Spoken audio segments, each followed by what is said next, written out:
Hey y'all, guess who finally did the braided baldy? For those who've been asking for this style, please don't be mad at me. I honestly didn't know I was doing this style today. My client booked under men freestyle braids, but she had in her notes she wanted the braided baldy, and I totally missed it. So I was so shocked when I realized that, oh my God, this is the style that she wants. But as you can see, I had to give her what she requested, and it was a little bit challenging for some part, fun for some part, challenging for some part.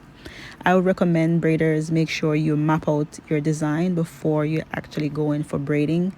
Otherwise, you're going to be in problems trying to get a cute design with just one continuous braid.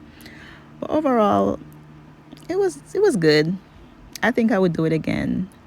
Not sure if I'm gonna be adding this to my services, but yeah, let me know what you guys think about the braided baldy.